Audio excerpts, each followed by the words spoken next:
Good afternoon, Flagstaff. Welcome to the latest installment of the Flagstaff Career Exploration Series.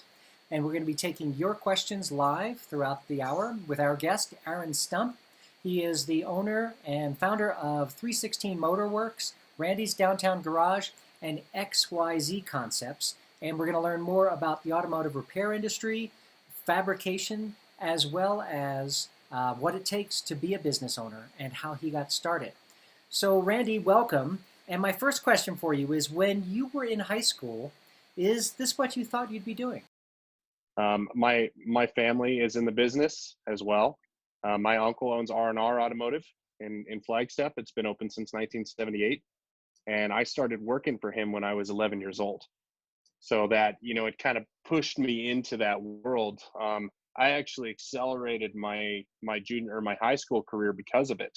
I was able to finish up my 4 years of high school early and I finished it online. And that was right when, that the online schooling was starting to begin. It wasn't a Primavera, or anything like that. It was a more advanced school. It was called a Becca, out of Florida. So I was able to push through that and then get my high school diploma and work full time. So by the time I was 16, I was a full charge mechanic at his shop, and I had tens of thousands of dollars worth of tools, and had really put time into it. So moving forward from there, when I was 19, my uncle fired me, which was fantastic. It was the best thing that ever happened to me, because I was I knew everything, and that's a big thing that as a child you don't see. And we can stand here as mature adults and what we think we are, and tell the kids that all day long, that it's that you don't know everything, and that that you aren't untouchable. But you have to really learn that on your own. And I got to do that. So because I was a jerk, my uncle fired me, and then I had a job within 30 minutes. I was able to walk into another automotive shop and work as a flat rate technician. And I did that for a number of years. I was always interested in motorsports, but coming from Flagstaff, especially in a family that only works on cars, my mom's in commercial real estate. She's an escrow officer, or had been for 30 years. I didn't have the advantage of being in that world. I just liked watching it. I got to see it online. I got to, watch rally videos on Speed Channel at 2 a.m. from all the races in Europe. And I knew that I wanted to be a part of that in some facet. So we go back in 2007, I got an invitation to go to the Baja 1000 and work as a crew member there. And that year they ran it from Ensenada all the way down to Cabo San Lucas. So it was 1,347 miles. And it was a lot of work, man. But that was my first entry into motorsports, and I was hooked. That was truly my entire life from that point on. So I hustled into some rally teams. I looked going online on forums there were some privateer teams that were doing regional races. One of them is a company called Jackson Rally, based out of California, and they're in Temecula. They were doing races all on the West Coast. So I had asked them if I could join them, and I would pay my way just to go there. And after 2 races, they ended up hiring me, and then I would go and work for them and do rallies and race for a few days, and then I would come back to Flagstaff and I would work in the shop. I'd work my tail off every single day, and then go back every 4 to 6 weeks. I was at a rally, or I was in Temecula working on the race car with them. And it ended up that it became what it is now. I started up 316 Motorworks, and I did that when I was 21. I'm 31 now. So that got me into a position where I was able to buy Randy's Downtown Garage from Randy Chavez. He wanted to retire, so I bought that, and the property came with it. It was a really big deal. It's a huge acquisition. I did that when I was 26 years old, and as someone advising people that are 21 and 26 years old, I don't know if I would jump into millions of dollars worth of debt unless you're really, really bold and you're very intelligent with your money. Because that could be something that cripples us. Looking at what's going on right now, um, I've had to really hustle and put numbers together, make sure that everything is good to be able to be successful in this in the future. And this has put a whole new variable to it. And I think it has with all businesses. And I think that that's very interesting to see it. But not to carry on with that, but to move on what I was thinking when I was a kid. I thought that maybe I would work for my uncle and that I would learn cars. And I honestly wasn't that passionate about it when I was a teenager. I didn't know what to be passionate about. When I was a kid, I wanted to be a pilot. I'm 6'7", so I couldn't be a pilot. But you have to evolve and you have to change and you have to find things. And it was motorsports that made me love it. I thought maybe I'd go to college and be a mechanical engineer. When I left my uncle's shop, I was actually weighing that, like maybe I'll just jump into and follow down the road of academia. And I ended up not.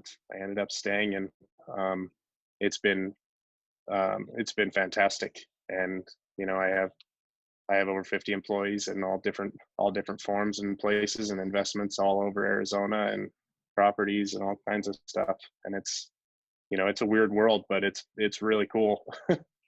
So would you say then the decision not to follow like the traditional route when you had that aha experience with your uncle, Yeah. that took a lot of courage for a 16-year-old to make that decision. Was there someone who was a role model or an inspiration for you to kind of consider doing something different? Oh yeah, for sure. So like I said, my mom is in commercial escrow, and she ran TransNation Title, which no longer exists. But that she was the only international and national commercial escrow officer for that company in North America, and she's brilliant. Big time hustler. And when the economy crashed in 2008, her world crashed. So she had to facilitate something else. She retired and became a consultant that writes up legal documents and does hospitality and does private loans, cash loans, and stuff like that. And I was able to watch her my entire life. It was pretty much just her and I. And I watched her always work and always hustle and always figure out ways to be successful. She actually the Athena Awards. Mm-hmm. Yep. So she's an Athena Award recipient. She actually got it the same year that Coral Evans. Her and Rhonda were co-recipients of it. But she got it for she had homes for single mothers, that teenage girls, and had a foundation that facilitated that these girls lived in these houses. Everything was paid for. All their food, everything taken care of for their kids, transportation. I mean, full circle. And ran 3 of these homes. They had them all over. Had them in University Heights, and had these are big, beautiful homes. And she made sure that those little girls were taken care of. And to see someone that was busier than all get out, and I literally grew up underneath her desk in her office downtown. That we were at work until 2-3 o'clock in the morning until we got DSL at our house. And I always watched her change and evolve and figure things out and have compassion and drive with it. Be a bulldog, but also have a lot of humility wrapped up around that. So that's really where my motivation comes from. It's a hard fire to explain, but I can definitely note that because we're partners today still. Her and I have other companies and other builds and developments together, and we run hand in hand. We speak the same language, which is fantastic.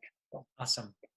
We're talking automotive repair, fabrication, rally racing with Arron Stump. He's the owner of 316 Motorworks, Randy's Downtown Garage, and XYZ Concepts, among other things. And we're taking your questions. So if you have a question for Arron, type it into the comment box, and we'll take your question directly while we're live here on YouTube and Facebook.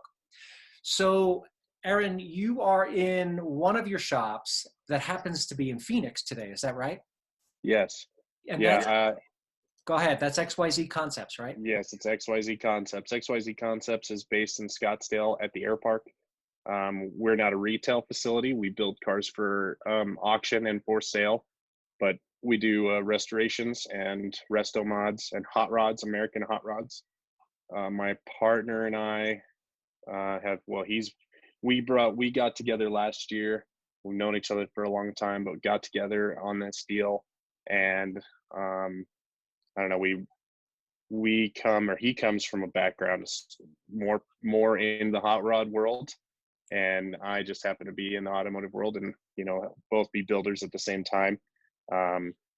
So yeah, that's what we do here. I can walk everybody through the shop, and it's very small, but also there's a $250,000 cars being built out of here, and it's perfect in every way.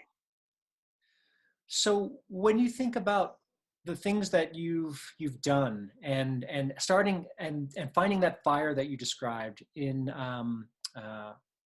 your inspiration, we've got a question from John that talks about what type of leadership development did you engage in? Like, how did you learn the leadership skills that you have in order to build 3 businesses, have 50 employees, and continue to love what you do?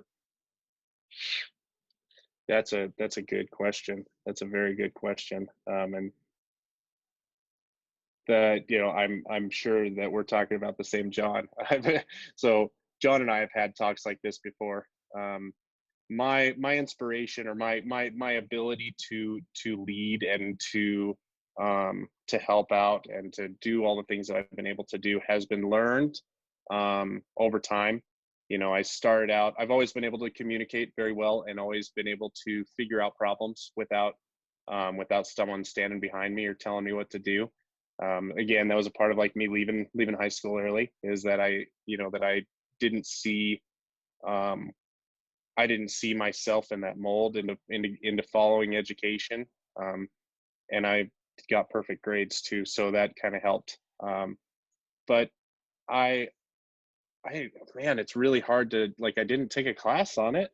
I didn't sit and go to seminars. I don't do the self-help thing.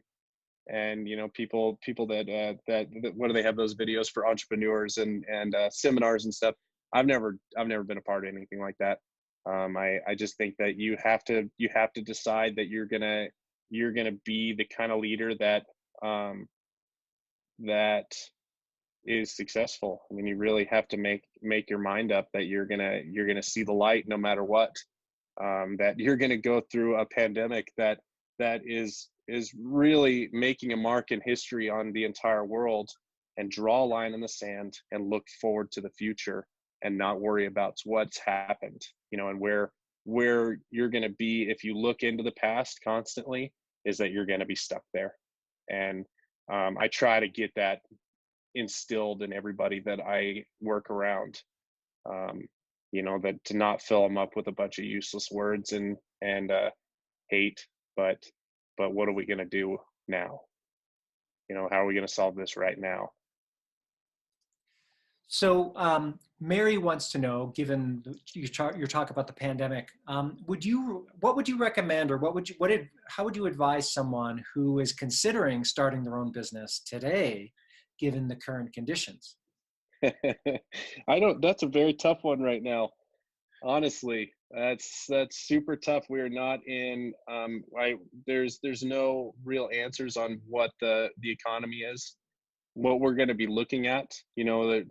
That we're starting to see some moving around, but the effects of this, I truly believe that we'll feel for the next decade. And I believe that all business practice will be changed from here on out, in every form. So it depends on what you want to start doing. If you want to get into the market of selling candles, that may work because people are at home now and they're realizing that they're kind of gross. So that would be a thing. But honestly, like right now, it depends on, you really have to be intelligent on what you do.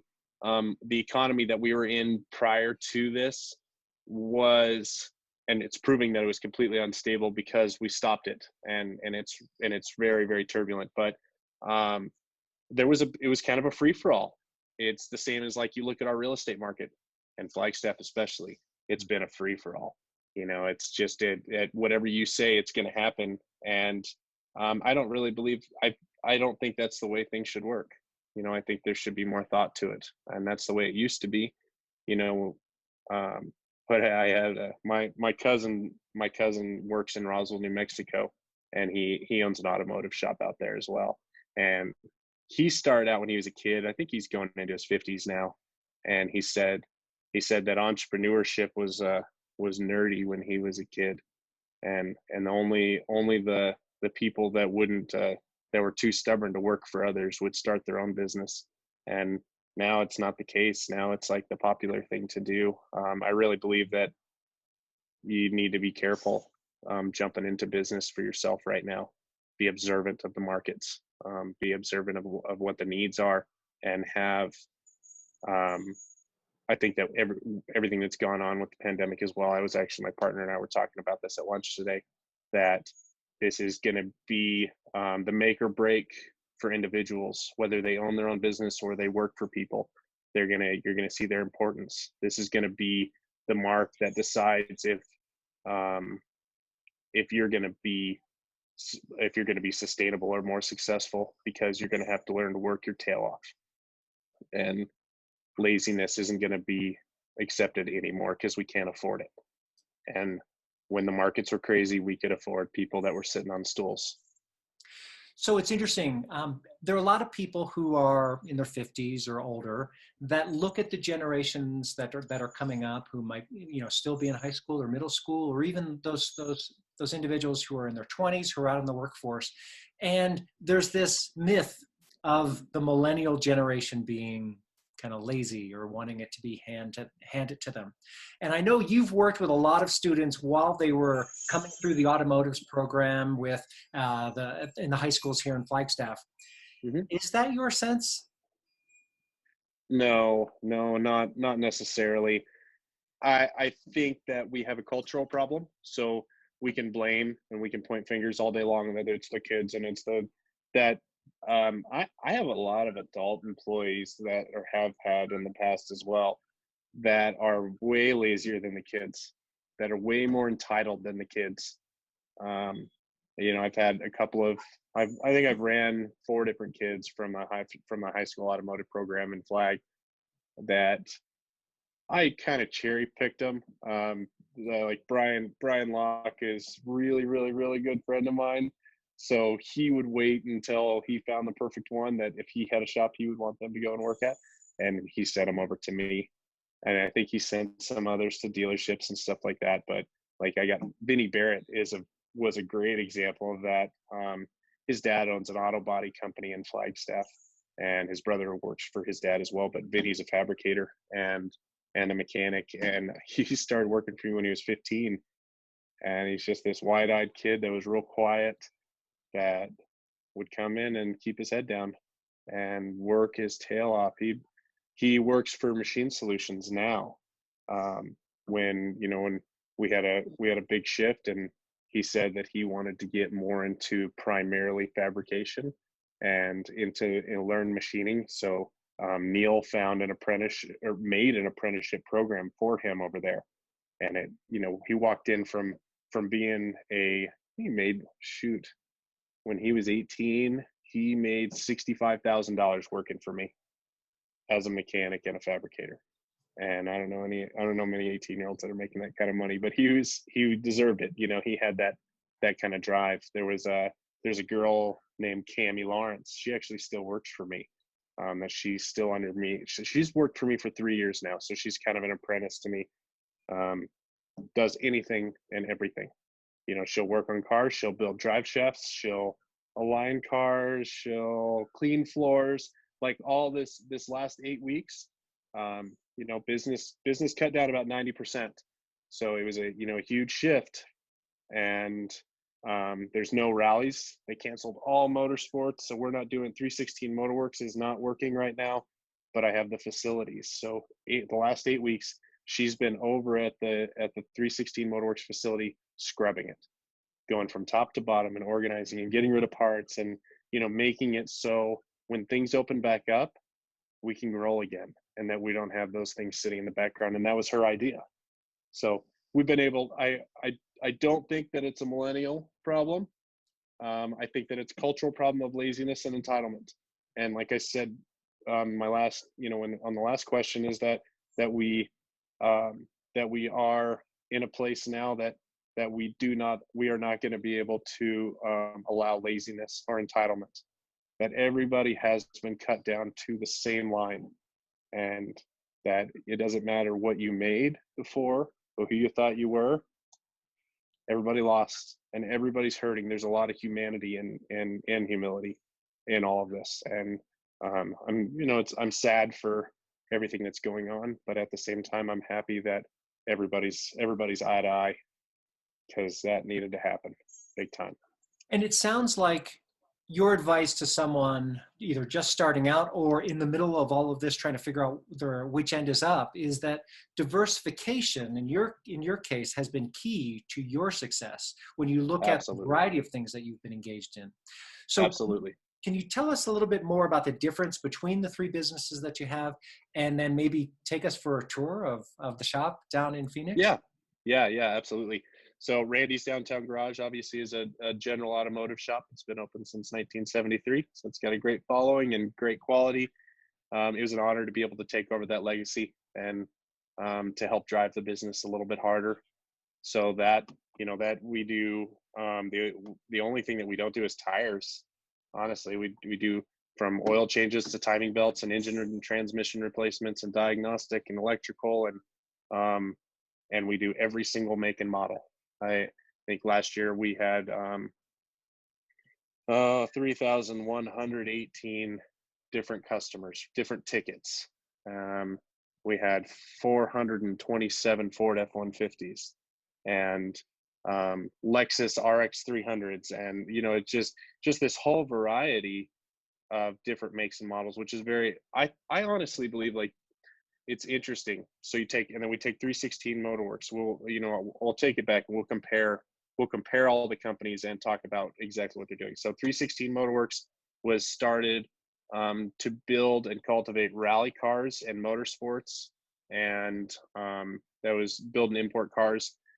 We worked with the Hoonigan Racing Division team, the Subaru Rally team, and the build cars for the Oakley Racing team, and RMR Industries, which RMR is the company that builds a lot of the commercial cars and a lot of stunt driving for Hollywood. And that's Reese Millen. So we worked primarily with him. And then I realized one day, that was, again, my first company, that I needed to keep the lights on. So I started doing retail work for people out of there as well. And we started doing oil changes and timing belts and stuff like that. Then Randy's came in. After 2 years of the relationship between Randy's and 316 Motorworks, I cut all repair work from 316 and sent and deferred it all over to Randy's. So I wasn't competing against myself. And I really thought that it fundamentally changed the way that those companies were as well, and put a division between it, because we're kind of doing the same thing, but with a different name, and it just didn't make any sense. So that's where I got a little bit more diversity out of that. And it'll be 100% motorsports with that company, no matter what. It's very advanced stuff. But XYZ Concepts came out of wanting to be in a different part of the automotive world, and being in the hot rod world. You kind of go after the mighty dollar when stuff like that comes in. The clientele that we're dealing with and the caliber, the price of car that we're dealing with is astronomical. I think we sold a car for $450,000 at Barrett Jackson this year, and we had 120,000 into it. So, but these are things that take thousands of hours to do. There are a lot of effort when you compare the three different companies. The two extra companies are honestly, other than they're on their day-to-day work, they're nothing compared to that 2,500 square foot service station in downtown Flagstaff. Because that one right there is our breadwinner, and it works its tail off. And it does, I think the technicality of that business versus what we're doing in the motorsport side and in the hot rod side is actually way harder that that those regular general mechanics are doing a harder job, a more technical job, and have to know more than what we have to know here, because we're dealing with a couple cars a month down here when they're dealing with hundreds. And that's, it's kind of, unless you're deep into the automotive world, it's hard to see the differences, other than one of them, the floor has grease on it and the other one doesn't. But they're both very much the same in their beginnings, but very, very, very separate. So if you take us for a tour around the shop that you have there, and while you're doing that, can you also address how the stay-at-home components of the pandemic? This is a question from a listener. How the stay-at-home practice is impacting what you're doing, because like you had referenced that 316 had to shut down, but how is that working for you in like Randy's and in XYZ? Well, okay, so let me answer that, and then I'll walk. We're so close to the economy of Flagstaff. We're just deep in the heart. The majority of our clientele are business owners, and if you know Flagstaff very well, and you're driving around downtown and you see that old gas station, there's no parking spots. Generally that place is packed full. I have to park down the street because but I started to see, say, late February, that we were getting a less count and there were parking spots in the shop, and didn't know any of this was happening, but there was something big afoot. The week before it happened, as Flagstaff does, it felt like a big snowstorm. That everything shuts down, everybody takes a step back, and they don't spend any money, they don't go out, tourism stops, obviously, all that. So Randy's was affected very, very hard. Like I said, we lost about 90% of our business. It's come back. I think we're gonna be we'll probably be about, I don't know, 30% down for the year. We did have to lay some guys off, but they'll be able to come back on. Those guys are all per job. They get paid for every hour that we charge. They get a portion of that. So if there's no work, they would be getting $0. They wouldn't be getting a salary from me. So them going on unemployment, it means that they were able to get some money, and it made the most sense to be in that situation. So down here, because we're not a retail business, I'm so thankful that I do have this down here, this project, because this kept me busy. There's a lot of uncertainty that happened with the pandemic, and it put a lot of stress and a lot of worry in me. And standing on the corner at Verde and 66 and watching no cars pass by really broke my heart, and it put a lot of adverse pressure on me that I didn't feel like I needed. So to be able to come down here and work, we're actually being able to focus and get stuff ready for the auction season, which generally happens in the fall. And we have about 4 different car auctions that we hit, so we're able to build cars like regular. I know that this will be affected because of the economy, but unfortunately, where the 1% are, they're going to make money, and that's just the way the world is. And it's hard to understand, and it's hard to be okay with it, but you can't change it. So that's where this one is, and hopefully 316 Motorworks will get some rally work next year. In the meantime, it's going to sit quiet. I own the property, so it's okay. It has to be okay. Yeah, that's good. So I'll take you around the shop here. Yeah, we're talking with Arron Stump, owner of 316 Motorworks, Randy's Downtown Garage, and XYZ Concepts, which is in Phoenix, which is where he is right now. He's going to take us for a tour of the shop. And if you have a question, make sure you type it into your comment box, and we'll get Randy that question, to answer that question. So go ahead, Randy. Where are we? Let's flip this thing around. All right, there we go. So this is Wow. XYZ. It's a very, very, very simple place. You know, we don't need to have anything crazy. We can have a very good footprint on what's going on. It doesn't have to be a giant operation. So, you know, we do everything. This one right here is actually, we're fixing for another company that did work to it, and they didn't do a very good job. So we're rewiring everything. But we, you know, we'll take them all the way down from a running car to absolutely nothing, and redo every nut and bolt. And we basically we make them into new cars, new suspension, new brakes, new engines, new power plants. And yeah, that's it. That's our little shop down here. That silver one in Aston Martin. I think I had that car in a Matchbox version when I was a kid. Oh, really? Yeah, it's a good little car for sure. So let me flip this guy back around. We do everything in house though.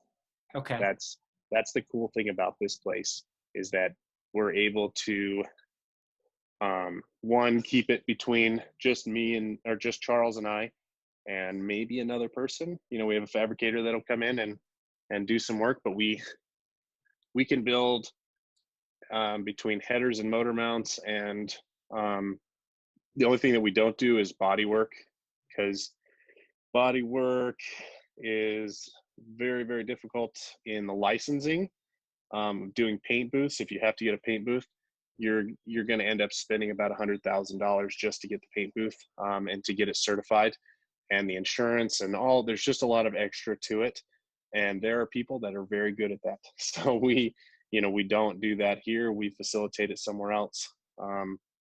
But we go from we'll go with this company. We'll go to someone's house, buy their old classic car, their project car from them, you know, something that was their fathers or their grandfathers, or you know their project on the side, and their wife finally told them that they need to get rid of it, and we'll take them all the way apart, every single nut and bolt, and redo them. But we'll redo them to be modern cars, that we're essentially taking the shell of the car off and putting it on a brand new frame and brand new suspension and brand new brakes and AC, so it's safe and it's drivable and it looks cool. So when you talk about the fabrication, then you're not fabricating body panels or anything. You're fabricating motor parts and other types of parts. Say more about Correct. That. Yeah, we make exhaust manifolds, full exhaust systems, motor mounts, tubular control arms. I mean, we do make interior panels, but pretty much everything is to add on to what we do, like making the exhaust systems. It's making it so it's easier for us to put them together, because if we're buying off the shelf stuff, generally it doesn't fit right. So we're able to take those tools and put them in house. So when you think about a middle school student now, or high school student who's looking at those cars and going, I want to do that, right? I want to get into that. What should they be thinking between middle school and high school and afterwards in terms of certifications and training? What are some like courses they should be thinking about exploring when that comes available? I think, well, luckily in Flagstaff, the automotive classes that are there between George and Brian are fantastic. They both run them very differently, but they do it in such a way that that they both head towards the same direction. Brian used to be a mechanic in Dodge, and I think he was the only Viper certified tech in Arizona, if I remember correctly, before he was a teacher. And he you should dive deep into, if this is something that you want to be a part of, dive deep into those classes, take their night classes, ask questions, don't stand there on your phone, but ask questions. And those guys would be more than happy to tell you everything. And then at the same time, go to shops like mine and sweep the floors and do it for money, but don't do it because it's just a job, because you'll get complacent and they won't want to teach you anything. I wouldn't want to teach you anything if you came in here as just looking for a paycheck, but really looking to want to know every part of it. And but you're going to have to spend the time to do it. And I know that's a broken record with people saying that you have to put the time in, and it doesn't just come in offhand real quick. But you truly do. In this industry, and in every industry, you can't just walk into it. If you want to, like, you take the caliber of what I'm doing right now, if you want to be in the automotive world, but you want to build $250,000 hot rods, you got to learn how to change oil on Subarus first. You gotta learn how to organize the bolt bin. You have to put in a lot of pride. And for me, July 7th will be my 20th year, and it's taken a lot of time to be able to be in this position. I've done a lot of timing belts and a lot of engine and transmission changes on Chevy pickups that people drive from home to work every day, to be able to get to this level. And I still will go back down and change oil if I have to.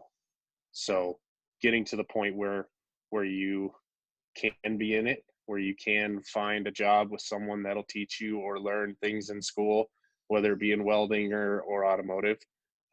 Remember that you're not good enough when you start, and you're never too good. That's good advice. Yeah, and that's something that I live by. So, you didn't take a traditional educational route, obviously. Yeah. And we know that there's this data out there that says that jobs in the future are going to require some form of training or education after high school. So with your experience and in your opinion now, how important is it for a student to get that sort of formal training after high school? There's a question from Mary. I really believe that on the job training is the best all the way around. If you're gonna be an accountant, go to college and go to school for accounting. Get an internship working for a CPA. You're gonna have to do on the job, but you're also gonna have to be certified through a bachelor's program of some form to be able to be successful in that. But in automotive, in welding, in making t-shirts, stuff like that, you have to just dive into it, and you have to find someone that will take you underneath their wing and teach you how to lay bricks and that really, you can go to UTI or AAI or Wyotech or the Lincoln Welding School or any of those, but I'm not a believer in them. I'm really not. I haven't seen a lot of success out of them. Maybe I haven't seen a lot of success more because people don't want to, or the people that are the kids that I've seen come out of those haven't really wanted to put in the effort of learning after. That they think that they've walked out of that school and that they know everything, and that they can come in and make $100,000 a year, but they're going to make minimum wage because they don't know what they're doing, and they don't have the tools in their chest to be successful until they put in that time, until they're tenured into it. And that's something that everybody should stick to and really learn, whether you go to college or not. I mean, if you decide that you're going to go and be an engineer, go and get your degree in engineering and do it really good, and remember everything that they taught you, because you're going to use about 10% of what they taught you, because you're going to be building fire suppression systems for one company as your first job, maybe your internship. And after about 5 or 6 years, you'll start to learn something, but be open to it and put in that effort. And remember that you're not entitled to any more than what you put your foot into and where you put the effort into. So it sounds like lifelong learning is a key Yes. to success in your formula. Yeah, absolutely. So Absolutely. what's something that is inspiring you today that you're just learning, where it's like, okay, this is brand new to me basically, and I'm getting my feet wet in this new idea? So I'm dealing with one, we have evolution of a business because of pandemic and because of the economy. So there's, I basically don't sleep anymore. I just think about what we could do or what we should do. And how we're going to be able to be successful in the future. And I don't know if I don't know if I necessarily have a plan yet, but I have a lot of really good ideas. There, the I'm really working with a lot of incredible people that um, that are in the real estate world, specifically with development. I have a really good client that's one of the largest commercial developers in the state of Arizona, and he's the guy who builds like all the in and outs and Starbucks and stuff like that. I mean, he's taken a huge hit with all this, and I get to like once a week sit down with him and poke his brain about, how does he evolve? How has he evolved inside of all this as well? So I'm I'm a sponge to it as much as I can be, and seeing it, and I think that that's a huge thing too. Is always looking for mentorship and not the cliche of make it where your friends are always better than you, um, but man, make it where your friends are always better than you, where they're always smarter, where you're always looking at them. Because if you're the smartest man in the room, you're in the wrong room. But yet we have this culture, going back to this cultural idea where, the idea of taking a risk and risking failing as you're trying to achieve some success is hard for a lot of people in general. And when you look at students, jumping out of the gate trying to pursue a passion, what advice would you give a young person who's just starting a business, for example, and taking that risk about failure? What is your secret or formula for managing that risk? I think I know that what I do is that I'm very open to failing. I'm very open to seeing why I failed and learning from it, failing hard and failing fast, and then rising above that, and constantly learning from it. So, if you're just now getting into business for yourself, say we take the economy, we take the pandemic, we take all that aside, and if this is a regular day and just now getting into business for yourself, remember that you're going to have about 230 really, really, really hard, stressful days as a business owner. And then you're going to have 30 days that are awesome, that are so successful that it's not even a monetary gain, that you just feel like you did exactly what you set out to do, that you connected with someone, that you connected with a client that um, will be your client for 30 years, and it. That just encouraging, or that you made something that you've never made before, that makes you want to do backflips. And those 30 days you'll revel in them, and you'll be so beat down, and then you'll remember that you had those. And hopefully it gets better over time. And I don't know if it necessarily does. I think that you actually have more days that are difficult, that you have 256 days that are hard and stressful, but that's a part of evolution and growth as well, that you've added on more to your plate because you can handle more, and you can have 4 or 5 days of success out of that, and those are as good as those initial 30. But if you're going to start out, if you were starting out right now, live in that moment of what you're doing, and don't get overwhelmed, because it's going to hurt if you get overwhelmed. If you panic, then all you do is hold yourself back. You become your own worst enemy, and you can't do that.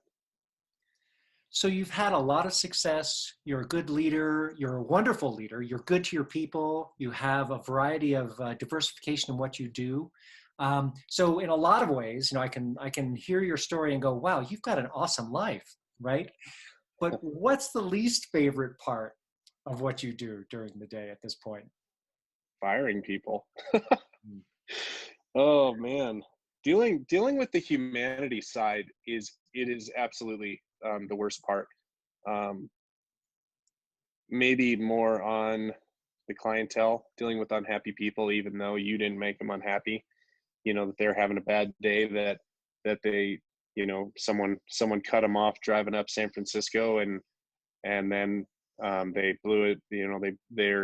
They had a flat tire and a dead battery and everything all at one time, and then they're mad at you, and there's no reason for it, and it sucks.